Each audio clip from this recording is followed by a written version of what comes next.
चार अंकों की सबसे छोटी संख्या ज्ञात कीजिए जिसे 8, 10, 12, 15, 20 से विभाजित करने पर शेषफल 7 रहता है। ये क्वेश्चन है, बहुत बार एग्जाम में आया है।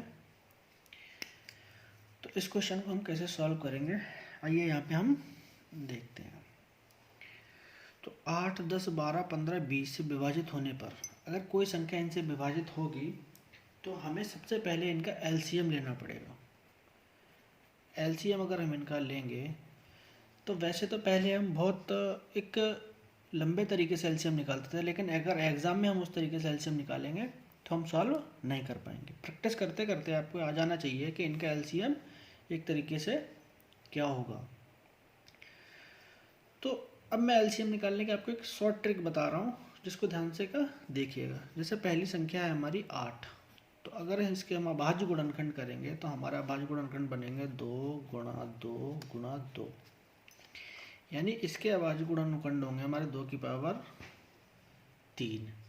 ऐसे अगली संख्या हमारी लेते हैं हम 10, तो 10 के अगर अभाज्य गुणनखंड करेंगे तो 2 गुणा 5, यानी 2 की पावर 1 गुणा 5 की पावर 1, ये बनेगा। अगला हम देखते हैं कि संख्या लेंगे 12, और इसके अगर हम अभाज्य गुणनखंड करेंगे तो 2 गुणा 2 गुणा 3 बराबर 2 की पावर 2 गुणा 3 की पावर 1। नेक्स्ट आएंगे हम तो देखेंगे, हम लेंगे अगली संख्या 15, और 15 के अगर अभाज्य गुणनखंड निकालेंगे तो 3 गुणा 5, ये आएगा 3 की पावर 1 गुणा 5 की पावर 1।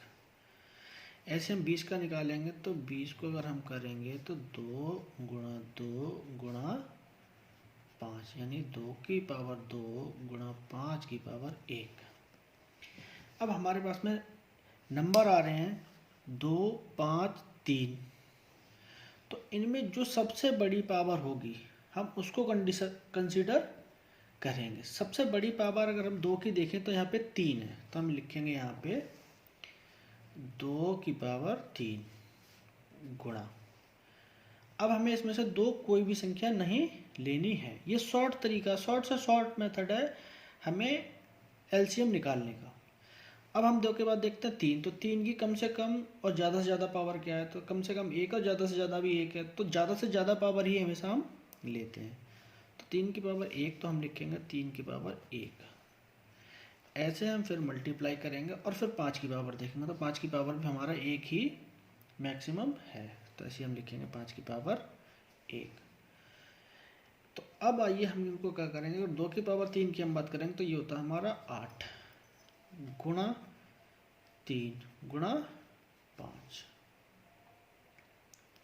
और 8 3 हमारा जाके बनेगा ये 24, यानी 24, और गुणा 5, 5 और 20 हासिल लगा 2, और 5 दूनी 10 2 12, यानी हमारा जो एलसीएम आएगा वो 120 आएगा।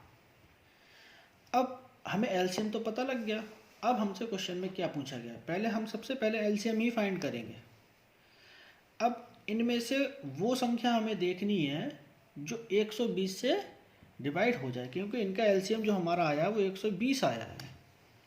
अगर 120 किसी संख्या का एलसीएम है और छोटी से छोटी संख्या हमसे पूछ रहा है जो कि हमें दी गई है, तो वो संख्या इनमें से ही कोई एक होगी जो 120 से विभाज्य होगी, लेकिन 7 शेषफल रहता है। तो किसी संख्या में अगर 7 शेषफल रह रहा है, इसका मतलब है कि हम उसमें से 7 को घटा दें और उसको 120 से हम भाग करें, और वो संख्या जो आएगी वो हमारी उसका गुणनखंड, यानी इसको सबसे छोटी संख्या होगी जो इनसे सबसे विभाजित होगी। तो अगर हम यहाँ पे देखें 1100 में अगर हम 7 को यहाँ से माइनस करेंगे तो हमारा कितना बनेगा, तो ये हमारा बनेगा 1093,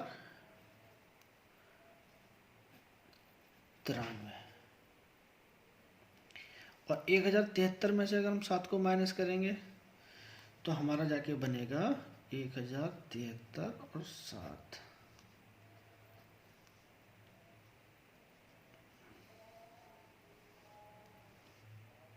13, 7, 4, 1073 को अगर हम 7 माइनस करेंगे तो ये हमारा बनेगा 1064। ऐसे 1087 में अगर हम 7 माइनस करेंगे तो हमारा बनेगा 1080 और ऐसे 1080 में अगर हम 7 को माइनस करेंगे तो हमारा बनेगा जाके 1073।